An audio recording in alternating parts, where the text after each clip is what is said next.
so we play 3 second gen. This is your main searcher of the deck. So all these Millennium monsters, they place themselves in the spell trap zone. You can pay 2,000, summon them, and then they each have their own effects. This one searches another Millennium monster. If you reveal Ankh while they're in the spell trap zone, you don't have to pay the life points. I don't know, I just played decks which that comes up with the fusion, which I'll explain. Attention to, I But guess. 3 second gen is probably your second OTK strategy with it. probably your main monster. Like Shield is a pretty close second. Set up Secret Village. Which we do play 3 shield. Pretty much lose. Same effect, pay 2,000, summon it from the spell trap zone. On summon, it's all one effect, so they dodge Emperor and Veilers. They're all spell effects. You gotta play this which is really nice. Otherwise, this one searches Ankh directly from deck to hand. There you go.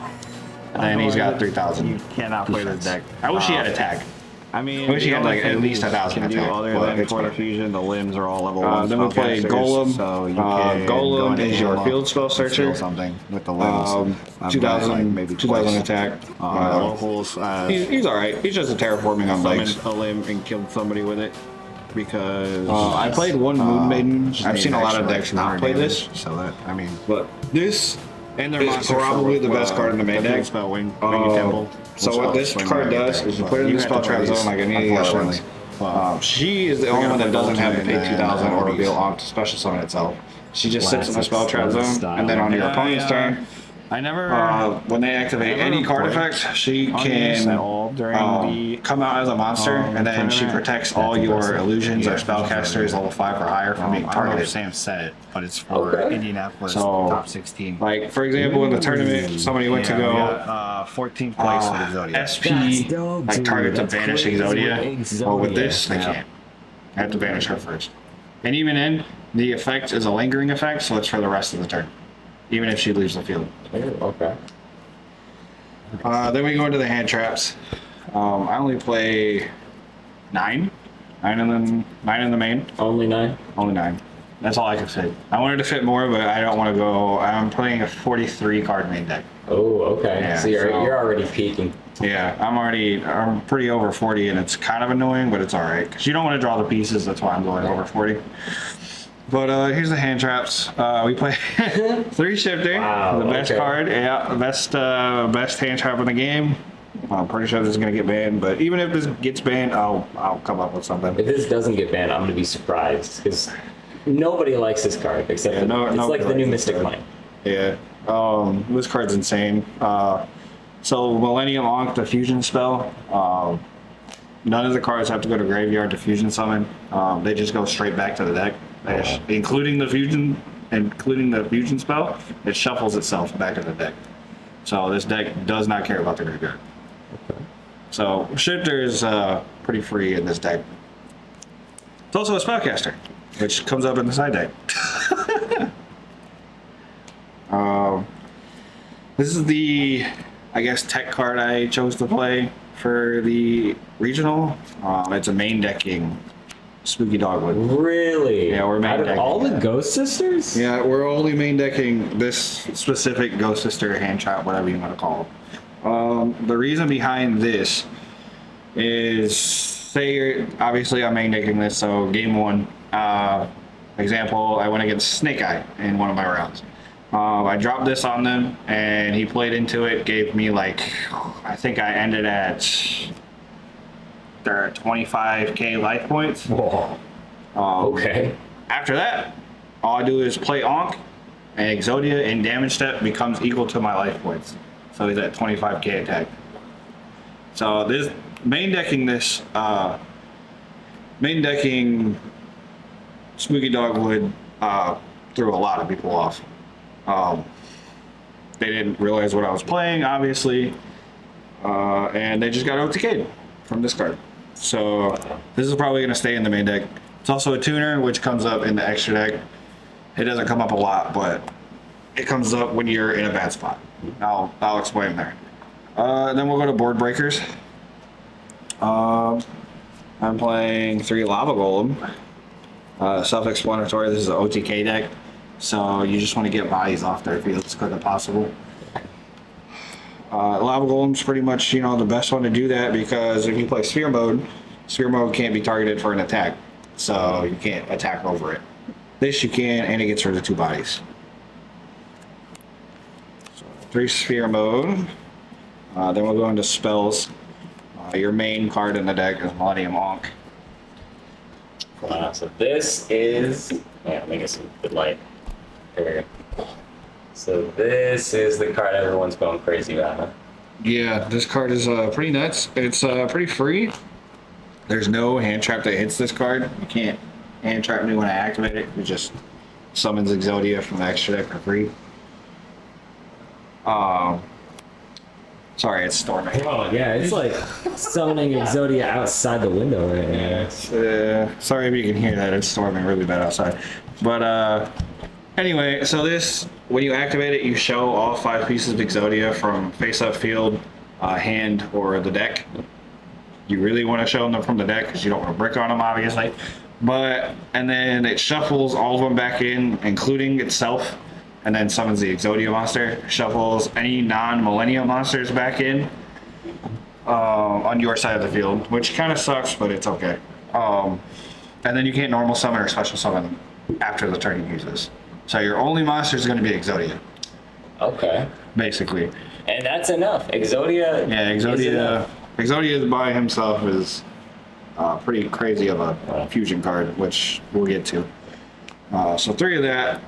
We play 2 Wengu Temple. This is the field spell. This card's okay, which is the only reason I'm playing 2 of it. Plus you got the 2 Golem that search it, so you don't need too many copies of it. This card, basically, if you have a monster in your hand, you can place a monster from your hand into the spell trap zone, and then place one directly from deck into the spell trap zone. So that's how you get to your like Millennium monsters that summon themselves. So basically, the easiest way to do it is, say you have Sengajin, you'll put Sengajin in the spell trap zone, put Millennium Shield in the spell trap zone, summon Shield, search Ankh, and then Sengajin effect, summon himself, reveal the Ankh so you don't pay 2 more K life points, and then search a free guy. Wow.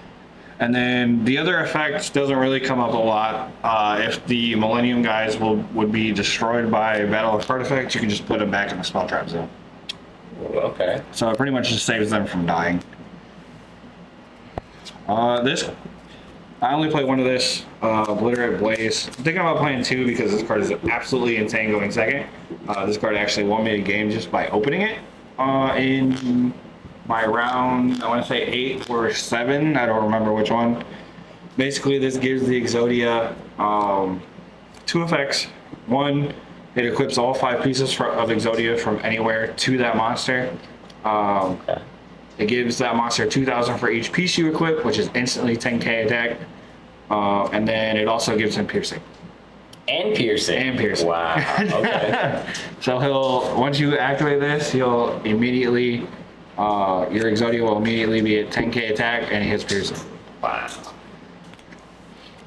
So yeah, this is an OTK deck at its core then. Yeah. I think the best way to play this deck is get blind second OTK. Well, you did well enough at the regional. That seems to be a good strategy. Yeah. I mean, I think if I remember right with this card, I think I won with like 50 life points one time. I think it was against my Fiendsmith Buster Blader opponent. I only had 50 life points, couldn't kill me. I set this in the end phase with the Exodia Fusion and OTK'd him. Wow. So solid clutch. Is that an MVP card then? If you open it, yes. Really, you're really gonna set this on your opponent's end phase. Okay. So you can, OTK them the next turn. Which is fine, but if you open this, it's crazy. I might play 2. I gotta play test with 2. But then we'll go into just the normal spells that aren't in engine. I play 3 Prosperity. This is just for consistency issues. You want to see Ankh as quickly as possible. If you have Ankh in your hand, all your effects are free. You don't pay life points. You can just slap Ankh and kill people. Are you always milling 6 or are you milling 3? You're always going for 6. Always going like for I 6? said, you want to see Ankh. Doesn't matter how you get there. You just want to see it as quick as possible. Or a board breaker if you already have Ankh. So we play those. The half life points kind of matters in this deck. I think I OTK'd through Prosperity once, but Exodia is really hard to out anyway. So normally, if you just crack the board, the Exodo Fires a Rage will basically keep you there. Plus, the Exodia Fusion is hard to out. I play 3 Super Poly in the main deck. Just easy, removal. They can't respond to this, so yeah, goodbye 2 monsters for free. And then you OTK them. I got rid of Totally Awesome twice because of that card. Oh, wow. I Lava Golemed it, it came back, and I Super Poly'd it away. 1 Terraforming, Field Spell. I don't know what else to say. There's also a Field Spell in my side deck that this gets, which is good. We'll go into the traps. 2 traps I was maining. The Exodo Fires of Rage, and then Obliterate. This is a very old one from a structure deck. Fires of Rage is insane. The only effect that matters is if you control a level 10 or higher Exodia monster, you flip this and it destroys all cards your opponent controls. It's just a massive board wipe. And then Obliterate is the easiest way for me to explain it is a massive compulse. Every turn you can target a monster and then send a piece of Exodia from deck to grave, compulse it back to hand. Which this came up against my Tempi matchups. Because if they don't have to field spell, you just bounce their first monster, they can't do anything.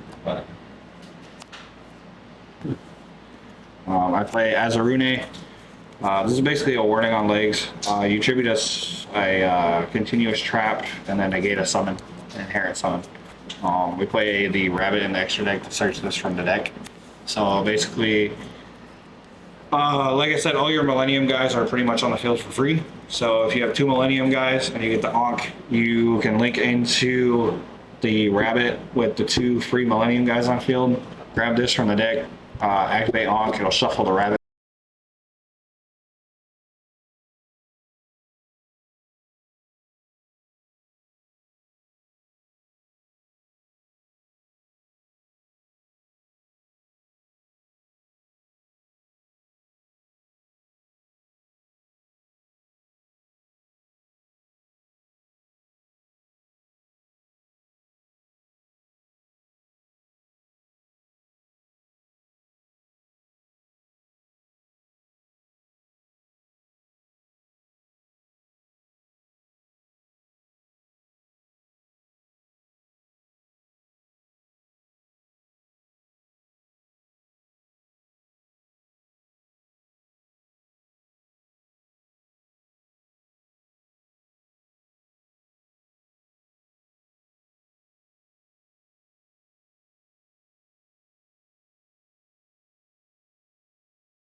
Back, but this stays because it's still face down to the trap. And then activates this on your opponent's turn for another warning, for another interruption. Nice. Which came up a lot. We play there can only be 1. If we see it, this is just an auto win card. Obviously, it's a floodgate. It should probably get banned. But sitting on this with Exodia, they're pretty much not outing it, regardless of what they try to do. And then the other 3 hand traps I'm playing is just 3 Imperm. This card was okay. It came up a lot more than I thought it would, so I'm glad I played it. It's just such a generic, turn off a monster effect. Good against Snake Eye Ash. This one made game against Snake Eye just by impermanent Ash. So I'm glad I played it. Let's go through the extra deck really quick. Shout out to Shane for the Toon Egyptian God Field Center. So this is the big fusion. This is your main dude you're putting on the field.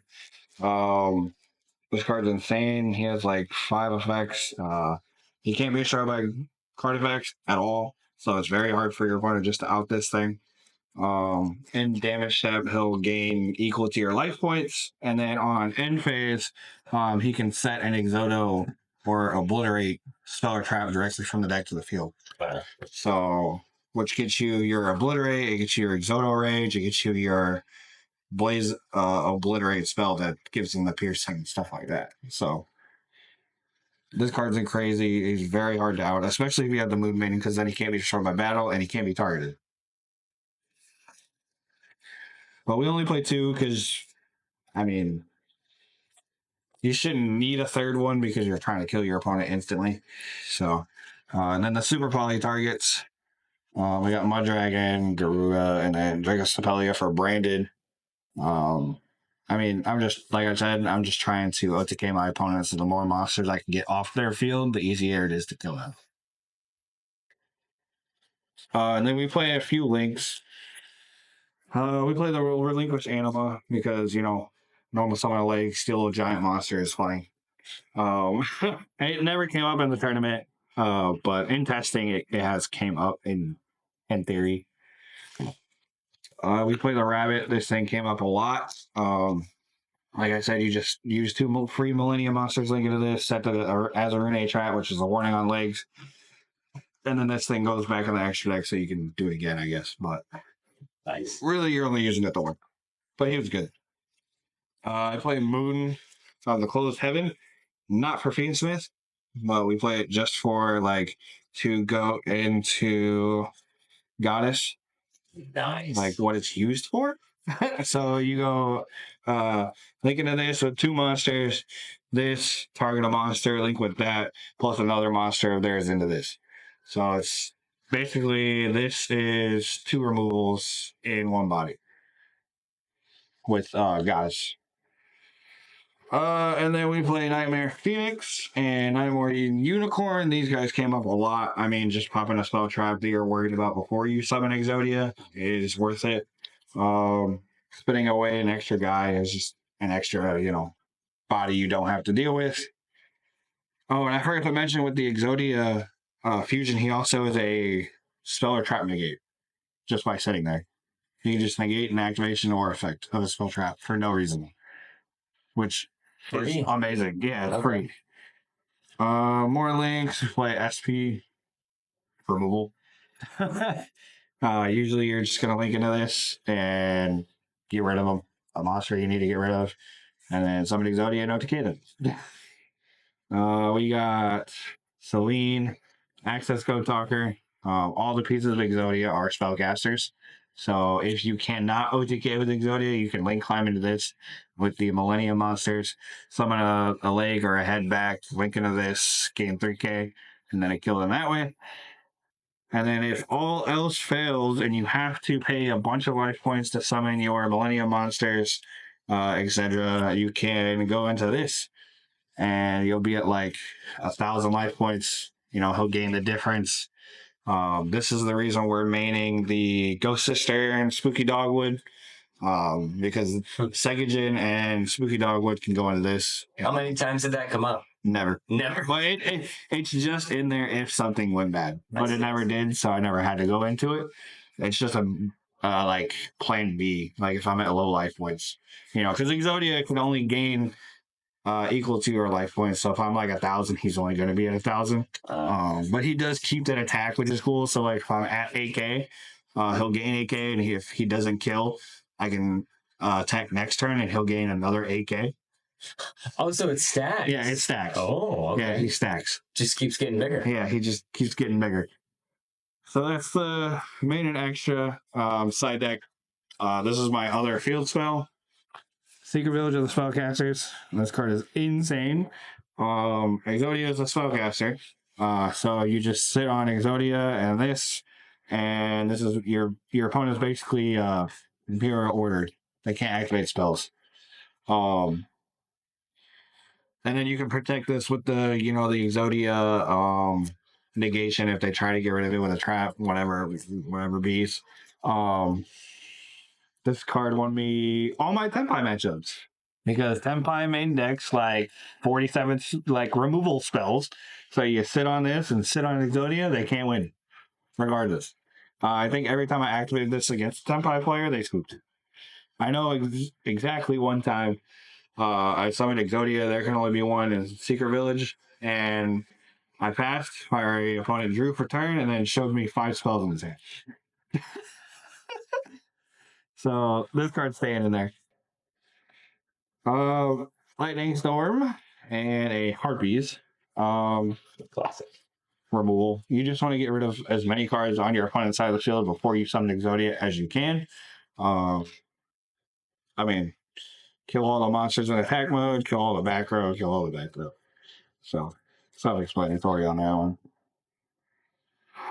And then, depending on the deck, I do run Ash Blossom on the side. If it's not like a heavy back row matchup, I will side into more hand traps instead of removal cards. So it just really depends on the matchup. But we got 3 Ash, and then we also played 3 Droll. I'm so glad I played this because the Fiendsmith engine folds the Droll. They activate, Engraver, search the fusion card or whatever, and then you draw them, and they can't do anything. So this card was free. And then this, I played 3 D barrier. Nice. This card actually never came up. Really? I never saw it. I saw it once, and I think I lost my round 9 because of this card. So this card is coming out of the deck. Because I mean, it's in hindsight, it's good, right? Because it stops your opponent from going into their main cards. Yeah. But say like my round 9 was against Ritual Beasts. I set on Exodia and then called Fusion. It turns off my Exodia at the same time. Which that happened, and he just went climbed to out it. So I think going forward, these 3 spots are going to be for Nib because I got Protossed out of my round 9 both times. I OTK'd him game 1, and then game 2 and 3 I got Protossed. So, well, the more you know. Yeah. So I think these 3 spots are going to be Nib. I'm going to test it more, but that is the deck. Like I said, it got top 16 at the Indianapolis Regionals Saturday. And then I can tell you my matchups. See if I can get them. There we go. All right. Bedtime is rough. And we'll bedtime. Ads. Uno momento. Okay. All right. We say like stock pledge or something. Okay. So round 1 was against Sprite as Fiendsmith. Was not prepared to play against Sprite. I lost that matchup. That was my very first loss. Was round 1. I got 1 off of him, so it was a 1-2. Round 2 was against Tenpai. I 2-0'd him. Secret Village went crazy. Like I said, they can't play. Round 3 was another Tenpai. I 2-0'd it. Can't play under, there can only be 1, and Secret Village. Round 4 was against Fiendsmith Ubel, which I played Ubel for months, so I know what the deck does. I know where to hit it and what to get rid of at what time. I 2-0'd that one. Round 5 was Fiendsmith Buster Blader, which was very weird, but I mean, he break game 1, so I just OTK'd him, and then game 2, he couldn't out Exodia. So, I mean, I won that one because of Exodia. Let's see, round 6 was against another Tenpai player. 2-0'd him. Secret Village. Round 7 was against Fiendsmith Snake Eye, and it was a 2-1. I won that one. Yeah, and then round 8, I went against another Fiendsmith Snake Eye. I 2-1 to that one because I think I opened up Lava Golem, Super Poly, Onk, Imperm, or an Ash or something like that. And he just couldn't play through it, and I had to get through that. Nice. Yeah. Round 9 was my second loss, which knocked me out of top 8. It was the Ritual Beast. Super cool dude. Super nice. Except him protos locking me twice. So that wasn't very nice. But I did lose. Overall record was 7-2, so I lost my first round, and then I went undefeated, I guess, till round 9, and lost in round 9. I got 14th place overall, and then shout out to obviously my wife and kids, letting me go. Definitely was expecting to drop it like round 4. And then I was very prepared to drop a round 4. And then my other shout out is to Cody Thomas. He got top 32 with Fiendsmith Ebel. He is the reason like I kept going. He told me to just keep playing and see what happens. So I ended up getting top 16. So shout out to him for that. Shout out to David Belong. He got top 4. I think he got 4th place. He was playing Tempai. Me, Cody, and David are all from the same locals. We're from Warehouse Gaming. We were all at table 1, 2, and 3, round 8 and 9. So let's see. Shout out to Shane for helping me, build Exodia, find tag cards for it. He plays Exodia too. I miss you, buddy. And shout out Sam for getting the deck quote file. What's up, guys? And that's about it. That was my regional top 16 Exodia list. Well, right on, man. A respectable score with a respectable deck. Thank you again for being on the channel, and we will definitely see you next time. Looking forward to your 20th anniversary here on the channel. Yeah, something like that. We got like a trophy or something. Right.